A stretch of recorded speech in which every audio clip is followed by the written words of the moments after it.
इस वीडियो में हम आपको कुरान पाक की दो अजीम और बाबरकत सूरतें सुनाने जा रहे हैं, सूरह यासीन और सूरह रहमान। अगर आप इन दोनों सूरतों को सिर्फ एक मर्तबा भी दिल से सुन लें तो इंशाअल्लाह आपके बिगड़े हुए काम बनना शुरू हो जाएंगे। दोस्तों, सूरह यासीन को कुरान का दिल कहा जाता है और सूरह रहमान दिलों को सुकून देने वाली सूरत है। ये ऐसी बाबरकत सूरतें हैं कि जिस नेक मकसद के लिए भी न सुना जाए, अल्लाह के हुक्म से वो मकसद पूरा हो जाता है। जिस घर में इन सूरतों की तिलावत होती है वहां बेशुमार बरकतें नाजिल होती हैं और अल्लाह ताला इस घर के लोगों को परेशानियों और मुसीबतों से महफूज रखता है। अगर आप रोजाना सूरह यासीन और सूरह रहमान सुनने का मामूल बना लें तो कामयाबी आपका मुकद्दर बन सकती है। अगर आपको लगता है कि आपके घर या कारोबार पर किसी की नजर है या रिस्क में तंगी है तो अपने घर या दुकान में इन सूरतों को चलाएं। इंशाअल्लाह बुरी नजर, जादू और दीगर मनफी असरात खत्म हो जाएंगे और रिस्क में बेपनाह बरकत होगी।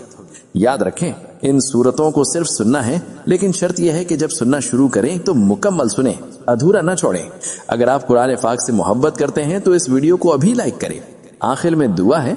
या अल्लाह जो लोग सूरह यासीन और सूरह रहमान को मुकम्मल सुनते हैं, अपनी रहमत से उनकी तमाम परेशानियां दूर फरमा, उनके बिगड़े काम बना दे और उनकी जायज हाजात को पूरा फरमा। आमीन। दोस्तों, कमेंट में आमीन जरूर लिखें, क्या पता किसकी जुबान से निकली दुआ कबूल हो जाए। अब अपने दिल में नेक मकसद रखकर इन मुबारक सूरतों को सुने। बिस्मिल्लाहिर्रहमानिर्रहीम। यासीन वल कुरआनिल हकीम। इन्नका लमिनल मुरसलीन अला सिरातिन मुस्तकीम। तंज़ीलल अज़ीज़िर रहीम। लितुंज़िर क़ौमन मा उन्ज़िर आबाउहुम फ़हुम गाफ़िलून। लक़द हक़्क़ल क़ौलु अला अक्सरिहिम फ़हुम ला युमिनून। इन्ना जअलना फ़ी अअनाक़िहिम अग़लालन फ़हिय इलल अज़क़ानि फ़हुम मुक़महून। वजअलना मिन बैन अयदीहिम सद्दन वमिन खल्फ़िहिम सद्दन फ़अग़शयनाहुम फ़हुम ला युबसिरून। वसवाउन अलैहिम अअंज़रतहुम अम लम तुंज़िरहुम ला युमिनून। इन्नमा तुंज़िरु मन इत्तबअ अज़्ज़िक्र व खशियर रहमान बिलग़ैब फबश्शिरहु बिमग़फ़िरतिन व अज्रिन करीम। इन्ना नहनु नुह्यिल मौता व नक्तुब मा क़द्दमू व आसारहुम व कुल्ल शैइन अहसयनाहु फ़ी इमामिन मुबीन। वदरिब लहुम मसलन अस्हाबल क़रियह इज़ जाअहल मुरसलून। إذ أرسلنا إليهم اثنين فكذبوهما فعززنا بثالث فقالوا إنا إليكم مرسلون. قالوا ما أنتم إلا بشر مثلنا وما أنزل الرحمن من شيء إن أنتم إلا تكذبون. قالوا ربنا يعلم إنا إليكم لمرسلون وما علينا إلا البلاغ المبين. قالوا إنا تطيرنا بكم لئن لم تنتهوا لنرجمنكم وليمسنكم منا عذاب أليم. قالوا طائركم معكم أئن ذكرتم بل أنتم قوم مسرفون وجاء من أقصى المدينة رجل يسعى قال يا قوم اتبعوا المرسلين اتبعوا من لا يسألكم أجرا وهم مهتدون وما لي لا أعبد الذي فطرني وإليه ترجعون أأتخذ من دونه آلهة إن يردني الرحمن بضر لا تغن عني شفاءتهم شيئا ولا ينقذون إني إذا لفي ضلال مبين إني آمنت بربكم فاسمعون قيل ادخل الجنة قال يا ليت قومي يعلمون بما غفر لي ربي وجعلني من المكرمين وما أنزلنا على قومه من بعده من جود من السماء وما كنا منزلين إن كانت إلا صيحة واحدة فإذا هم خامدون يا حسرة على العباد ما يأتيهم من رسول إلا كانوا به يستهزئون ألم يروا كم أهلكنا قبلهم من القرون أنهم إليهم لا يرجعون وإن كل لما جميع لدينا محضرون وآية لهم الأرض الميتة أحييناها وأخرجنا منها حبا فمنه يأكلون وجعلنا فيها جنات من نخيل وأعناب وفجرنا فيها من العيون ليأكلوا من ثمره وما عملته أيديهم أفلا يشكرون سبحان الذي خلق الأزواج كلها مما تنبت الأرض ومن أنفسهم ومما لا يعلمون وآية لهم الليل نسلخ منه النهار فإذا هم مظلمون والشمس تجري لمستقر لها ذلك تقدير العزيز العليم والقمر قدرناه منازل حتى عاد كالعرجون القديم لا الشمس ينبغي لها أن تدرك القمر ولا الليل سابق النهار وكل في فلك يسبحون وآية لهم ألا حملنا ذريتهم في الفلك المشحون وخلقنا لهم من مثله ما يركبون وإن نشأ نغرقهم فلا صريخ لهم ولا هم ينقذون إلا رحمة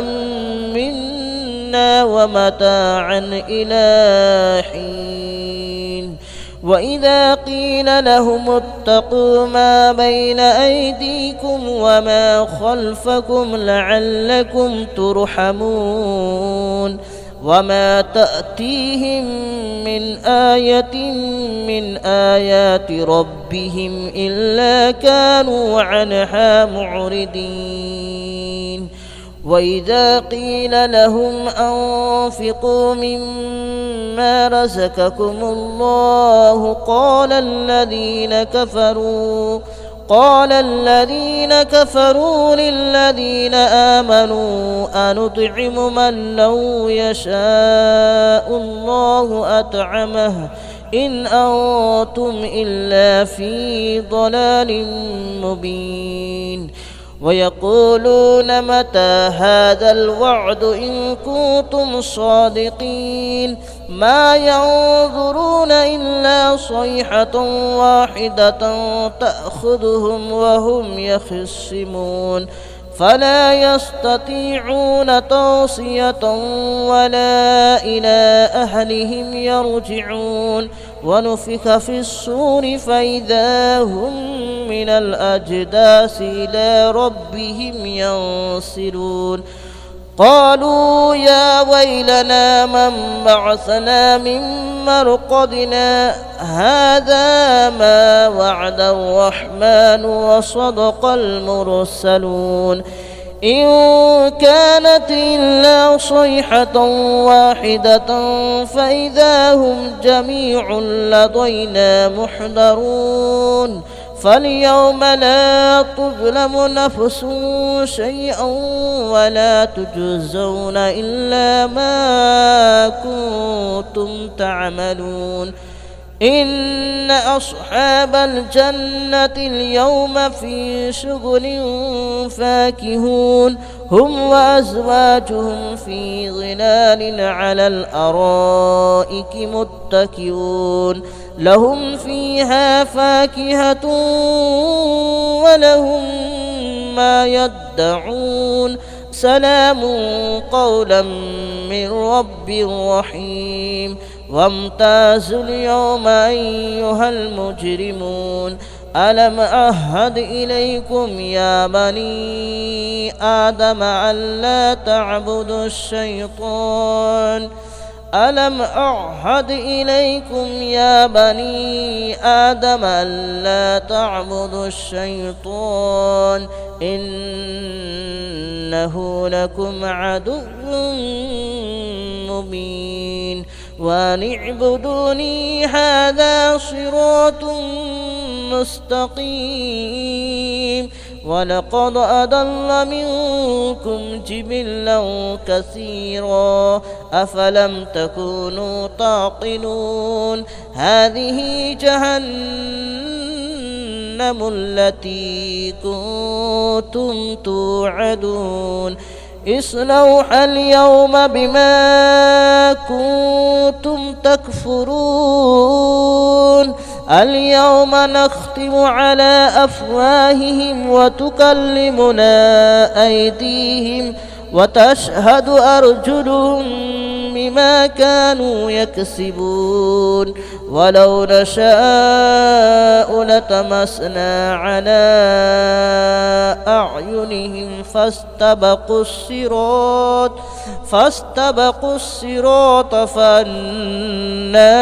يبصرون ولو نشاء لمسخناهم على مكانتهم فما استطاعوا مضيا ولا يرجعون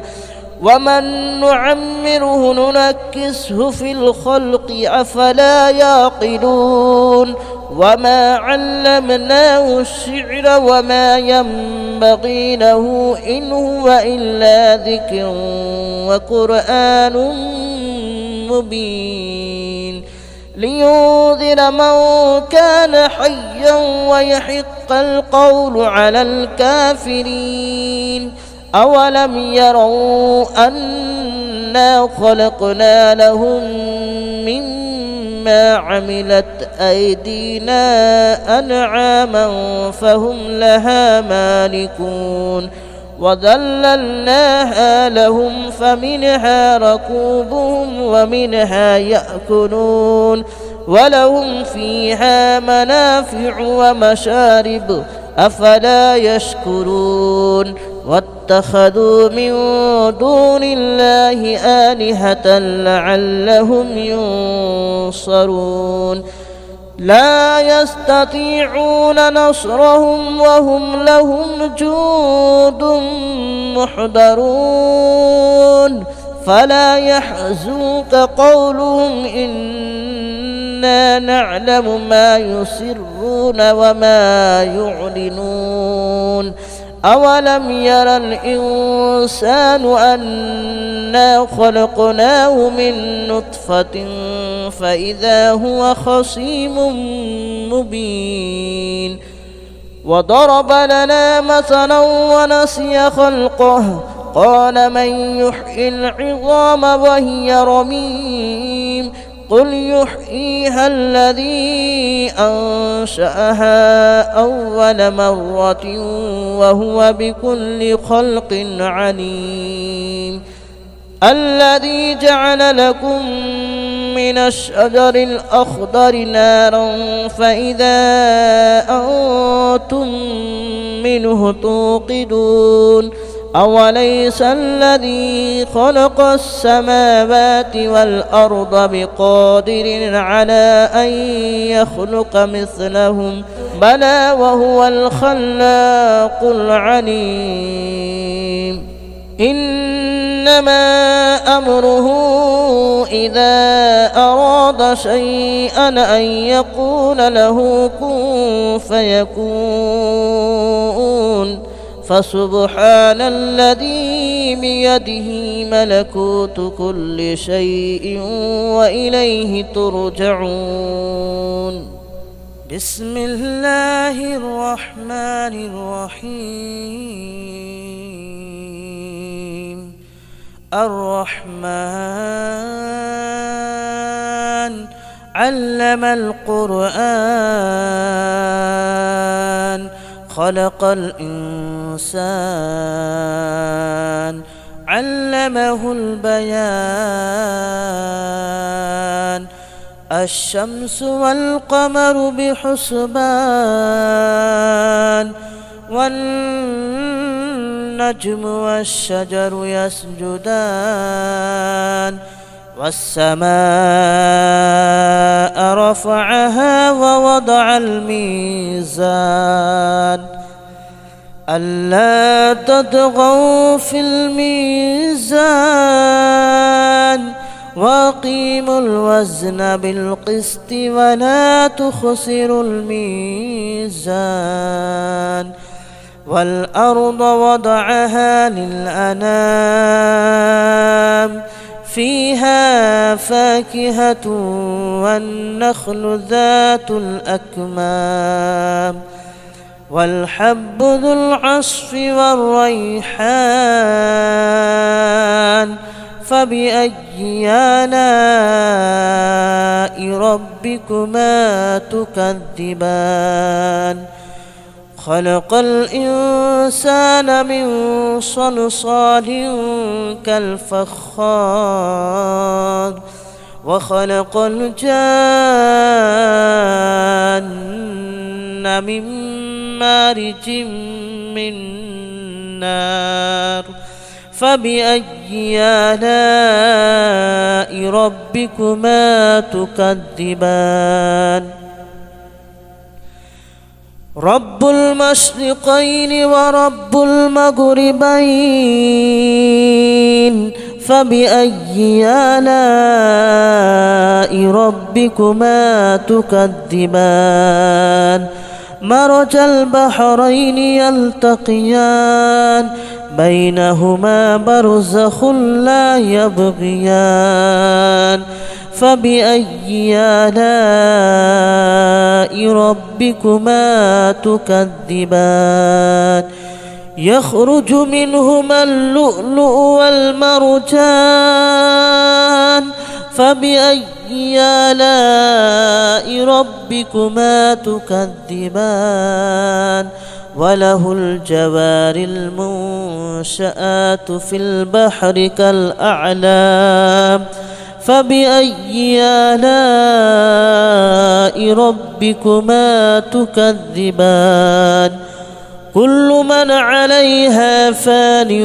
ويبقى وجه ربك ذو الجلال والإكرام فبأي آلاء ربكما تكذبان يسأله من في السماوات والأرض كل يوم هو في شأن فبأي آلاء ربكما تكذبان سنفرغ لكم أيها الثقلان فبأي آلاء ربكما تكذبان يا معشر الجن والإنس إن استطعتم أن تنفذوا من أقطار السماوات والأرض فانفذوا لا تنفذون إلا بسلطان فبأي آلاء ربكما تكذبان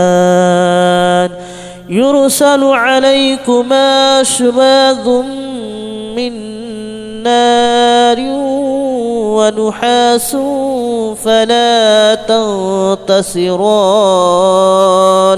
فبأي آلاء ربكما تكذبان فإذا انشقت السماء فكانت وردة كالدهان فبأي آلاء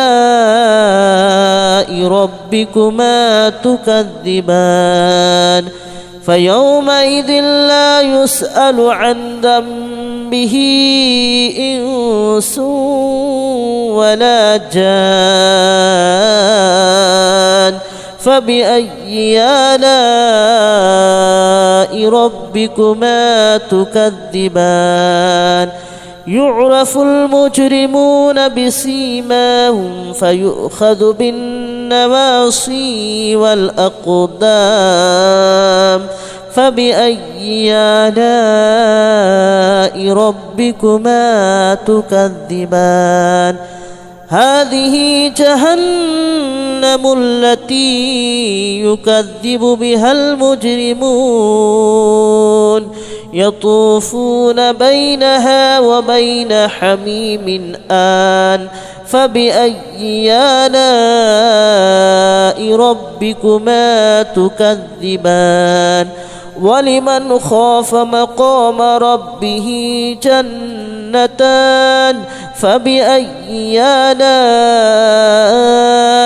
ربكما تكذبان ذواتا أفنان فبأي آلاء ربكما تكذبان فيهما عينان تجريان فبأي آلاء ربكما تكذبان فيهما من كل فاكهة زوجان فبأي آلاء ربكما تكذبان متكئين على فرش بطائنها من استبرق وجنى الجنتين دان فبأي آلاء ربكما تكذبان فيهن قاصرات الطرف لم يطمثهن إنس قبلهم ولا جان فبأي آلاء ربكما تكذبان كأنهن الياقوت والمرجان فبأي آلاء ربكما تكذبان هل جزاء الإحسان إلا الإحسان فبأي آلاء ربكما تكذبان ومن دونهما جنتان فبأي آلاء ربكما تكذبان مدهامتان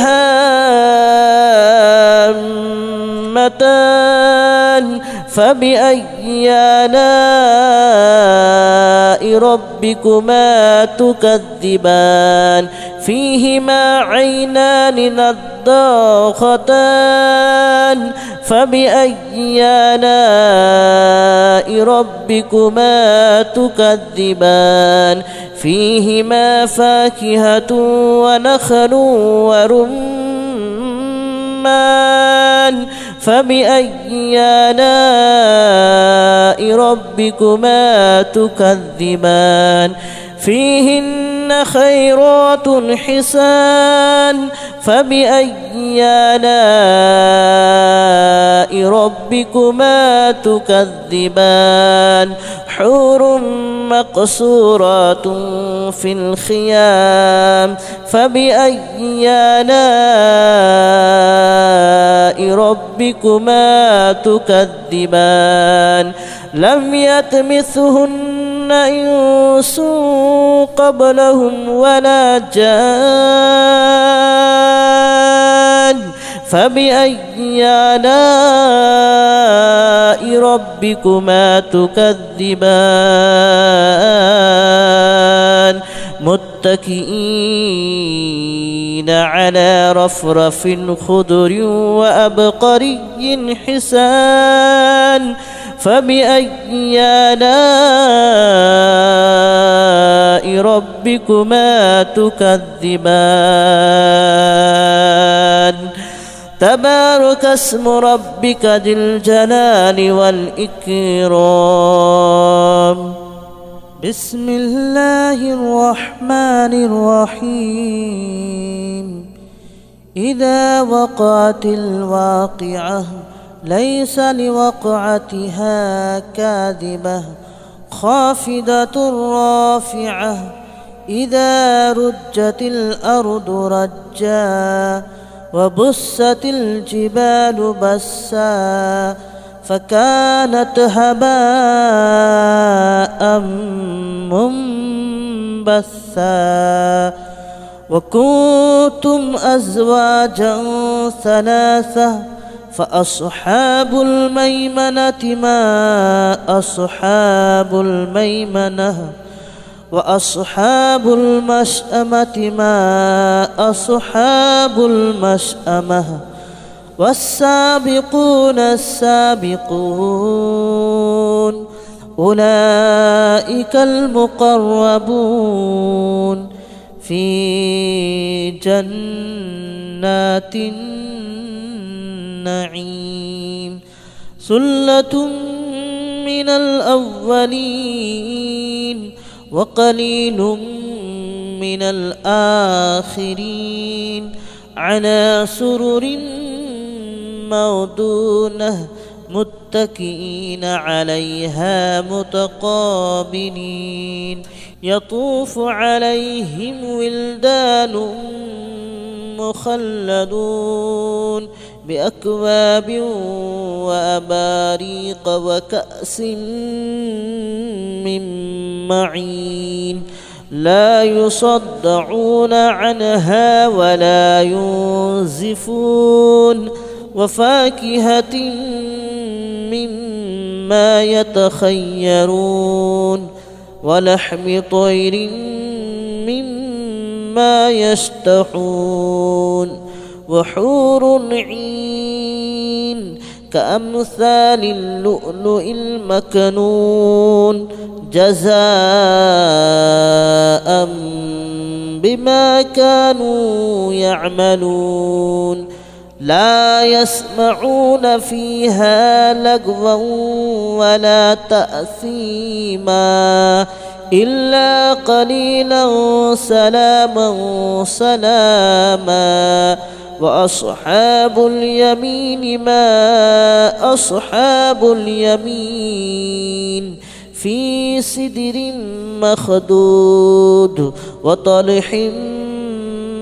منضود وظل ممدود وماء مسكوب وفاكهة كثيرة لا مقطوعة ولا ممنوعة وفرش مرفوعة إنا أنشأناهن إن شاء فجعلناهن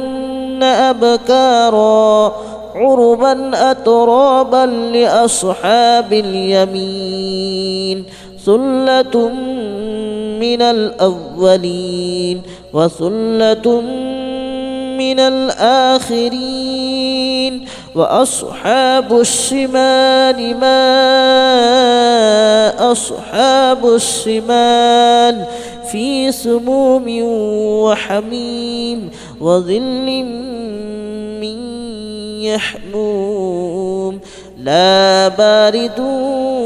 ولا كريم إنهم كانوا قبل ذلك مترفين وكانوا يصرون على الحنث العظيم وكانوا يقولون أئذا متنا وكنا ترابا وعظاما أئنا لمبعوثون أو آباؤنا الأولون قل إن الأولين والآخرين لمجموعون إلى ميقات يوم معلوم ثم إنكم أيها الضالون المكذبون لآكلون من شجر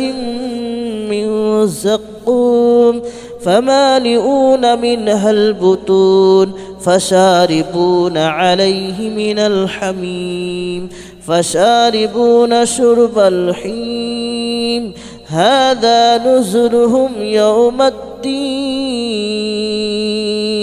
نحن خلقناكم فلولا تصدقون أفرأيتم ما تمنون أأنتم تخلقونه أم نحن الخالقون نحن قدرنا بينكم الموت وما نحن بمسبوقين على أن نبدل أمثالكم وننشئكم فيما لا تعلمون ولقد علمتم النشأة الأولى فلولا تذكرون أفرأيتم ما تحرثون أأنتم تزرعونه أم نحن الزارعون لو نشاء لجعلناه هطاما فظلتم تفكهون إنا لمغرمون بل نحن محرومون أفرأيتم الماء الذي تشربون أأنتم أنزلتموه من المزن أم نحن المنزلون لو نشاء جعلناه أجاجا فلولا تشكرون أفرأيتم النار التي تورون أأنتم أنشأتم شجرتها أم نحن المنشئون نحن جعلناها تذكرة ومتاعا للمتقين نحن جعلناها تذكرة ومتاعا للمقوين فسبح باسم ربك العظيم فلا أقسم بمواقع النجوم وإنه لقسم لو تعلمون عظيم إنه لقرآن كريم في كتاب مكنون لا يمسه إلا المطهرون تنزيل من رب العالمين أفبهذا الحديث أنتم مدهنون وتجعلون رزقكم أنكم تكذبون فلولا إذا بلغت الحلقوم وأنتم حينئذ تنظرون ونحن أقرب إليه منكم ولكن لا تبصرون فلولا إن كنتم غير مدينين ترجعونها إن كنتم صادقين فأما إن كان من المقربين فروح وريحان وجنة نعيم وأما إن كان من أصحاب اليمين فسلام لك من أصحاب اليمين وأما إن كان من المكذبين الضالين فنزل من حميم وتصلية جحيم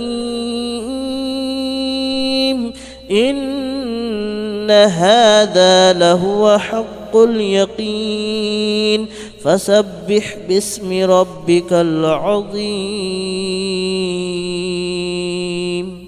بسم الله الرحمن الرحيم تبارك الذي بيده الملك وهو على كل شيء قدير الذي خلق الموت والحياة ليبلوكم أيكم أحسن عملا وهو العزيز الغفور الذي خلق 7 سماوات طباقا ما ترى في خلق الرحمن من تفاؤت فارجع البصر هل ترى من فطور ثم ارجع البصر كرتين ينقلب إليك البصر خاسئا وهو حسير ولقد زينا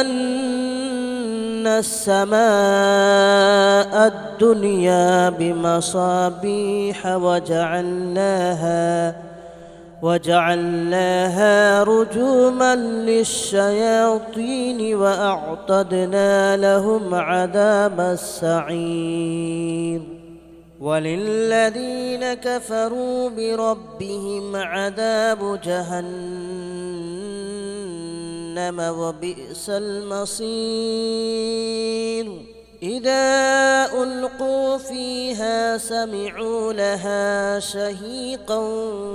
وهي تفور تكاد تميز من الغيظ كلما ألقي فيها فوج سألهم خزنتها ألم يأتكم نذير قالوا بلى قد جاءنا نذير فكذبنا وقلنا ما نزل الله من شيء إن أنتم إلا في ضلال كبير وقالوا لو كنا نسمع أو نعقل ما كنا في أصحاب السعير فاعترفوا بذنبهم فسحقا لأصحاب السعير إن الذين يخشون ربهم بالغيب لهم مغفرة وأجر كبير وأسروا قولكم أو اجهروا به إنه عليم بذات الصدور ألا يعلم من خلق وهو اللطيف الخبير هو الذي جعل لكم الأرض ذلولا فامشوا في مناكبها وكلوا من رزقه وإليه النشور أأمنتم من في السماء أن يخسف بكم الأرض فإذا هي تمور أم أمنتم من في السماء أن يرسل عليكم حاسبا فستعلمون كيف نذير ولقد كذب الذين من قبلهم فكيف كان نكير أولم يروا إلى الطير فوقهم صافات ويقبضن ما يمسكهن إلا الرحمن إنه بكل شيء بصير أمن هذا الذي هو جند لكم ينصركم من دون الرحمن إن الكافرون إلا في غرور أمن هذا الذي يرزقكم إن أمسك رزقه بل لجوا في عتو ونفور أفمن يمشي مكبا على وجهه أهدى أمن يمشي سويا على صراط